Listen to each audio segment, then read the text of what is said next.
Selamat malam, salam sejahtera. Terima kasih karena bersama dengan saya di Nazilin Unity Channel. Ini baru betul. Walk the talk. Istri Perdana Menteri sendiri hanya akan ambil satu saja daripada 3 pencen. Ini baru dikatakan terbaik. Bakal calon bertanding dalam sesebuah pilihan raya selepas ini harus menerima kenyataan bahwa mereka tidak ditawarkan skim pencen. Sekiranya berjaya dipilih sebagai wakil rakyat, kata Datuk Seri Anwar Ibrahim. Perdana Menteri berkata, kedudukan untuk dipilih sebagai wakil rakyat adalah pilihan sendiri dan bagi mereka yang tidak berminat, berikutan ketiadaan skim berkenan, maka tidak dipaksa meneruskan hasrat bertanding pilihan raya. Saya tidak bersetuju dengan pandangan bahawa orang politik kita perlu dikecualikan dari skim pencen.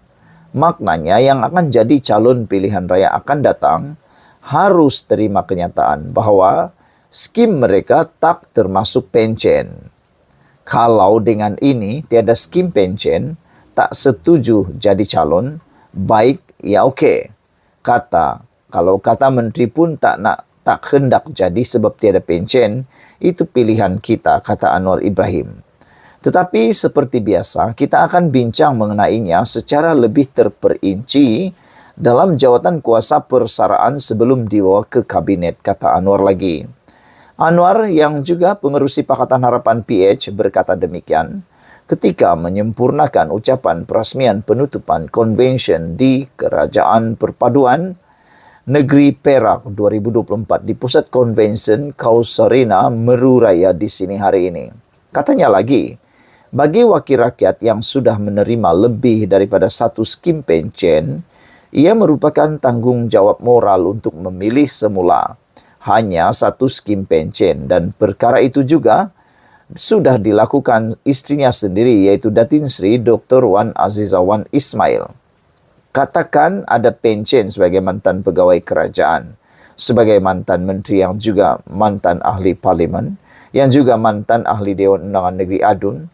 Maksudnya ada 3 atau 4 pencen. Maka saya katakan dari segi moral, pilih satu sahaja. Ini termasuk Wan Azizah. Wan Azizah ada pencen sebagai doktor kerajaan, sebagai Adun Selangor, serta sebagai ahli parlimen. Dan tentunya beliau sebagai seorang yang bertanggungjawab sudah memaklumkan pada saya pagi tadi yang dia akan pilih hanya satu pencen, kata Anwar Ibrahim.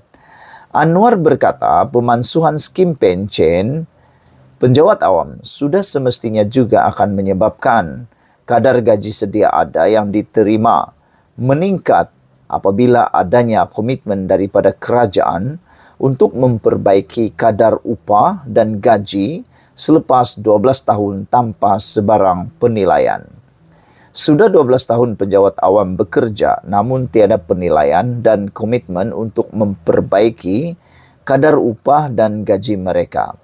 Kita sudah memutuskan, walaupun ada kekangan kewangan, kerajaan bertanggungjawab menilai menaikkan gaji mengikut keupayaan kita dengan hutang yang besar, kata Anwar Ibrahim.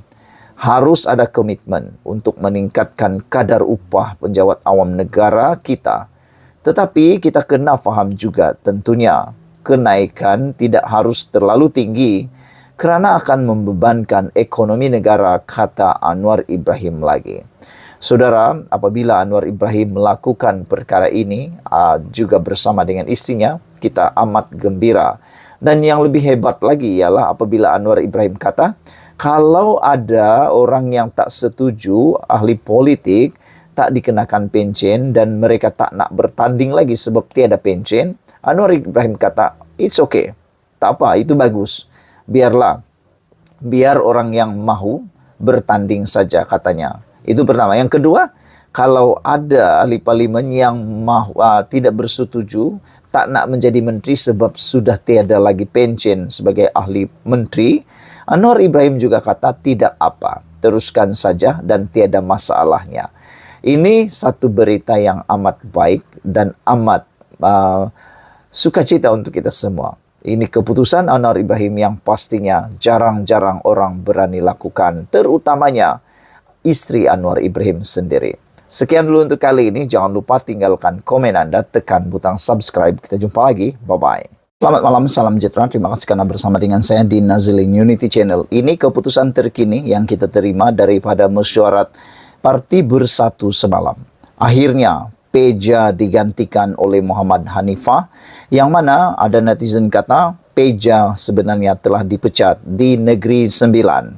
Ini semua gara-gara prestasi yang ditunjukkan oleh Peja yang merudum di kawasan tersebut. Oleh sebab itulah, netizen kata lebih baik menggantikan tajuk ini dengan kata pecat. Seremban ahli Dewan Undangan Negeri Adun Labu, Muhammad Hanifah Abu Bakar, telah dilantik sebagai Ketua Badan Pimpinan Parti Pribumi Bersatu Malaysia Bersatu Negeri Sembilan. Ketua Bersatu bahagian Rasah itu dilantik bagi menggantikan Datuk Seri Ahmad Faizal Azumu yang telah memimpin parti itu di negeri itu sejak Jun tahun lalu. Ahmad Faizal yang juga timbalan Presiden Bersatu ketika dihubungi utusan Malaysia turut mengesahkan perkara tersebut dan ia telah diputuskan semasa mesyuarat pimpinan tertinggi Bersatu di Ibu Negara semalam. Beliau turut memaklumkan Muhammad Hanifah juga dipersetujui dilantik sebagai pengerusi Perikatan Nasional PN Negeri Sembilan. Kata beliau, saya percaya seluruh bahagian Bersatu di Negeri Sembilan akan memberikan kerjasama baik. Dengan kerjasama yang baik tentunya banyak perkara boleh dilakukan serta beroleh kejayaan.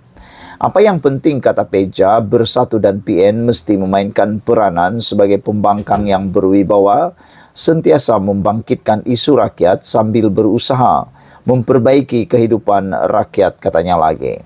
Sementara itu, Muhammad Hanifah berkata, watika pelantikan beliau sebagai Ketua Badan Pimpinan Bersatu Negeri Sembilan telah disampaikan oleh Tan Sri Muhyiddin Yassin kepadanya semalam. Terima kasih kepada Tan Sri Muhyiddin kerana beri peluang dan yakin kepada saya untuk mengetuai Bersatu Negeri Sembilan. Saya akui ia bukan tugas yang mudah, namun saya yakin akan menerima sokongan dan bantuan daripada semua ahli Bersatu di negeri ini. Dalam masa dekat ini, saya akan bertemu dengan kepimpinan Bersatu Negeri dan ahli-ahli bagi mengukuhkan kembali Bersatu di negeri ini, kata beliau. Saya juga berterima kasih kepada Datuk Seri Ahmad Faizal Azumu atas bantuan yang telah beliau berikan semasa memimpin Bersatu Negeri Sembilan. Khususnya semasa menghadapi pilihan raya negeri PRN lalu sehingga PN memenangi 5 buah kerusi Dewan Undangan Negeri termasuk 2 kerusi untuk Bersatu, katanya lagi. Sementara itu, beliau mengakui turut dimaklumkan juga oleh Tan Sri Muhyiddin Yassin mengenai pelantikan beliau sebagai pengerusi Perikatan Nasional Negeri Sembilan, namun memberitahu watika pelantikan tersebut belum diterimanya. Dipetik daripada mykmu.net daripada sumber utusan. Sekian dulu untuk kali ini. Jangan lupa tinggalkan komen Anda, tekan butang subscribe. Kita jumpa lagi. Bye-bye.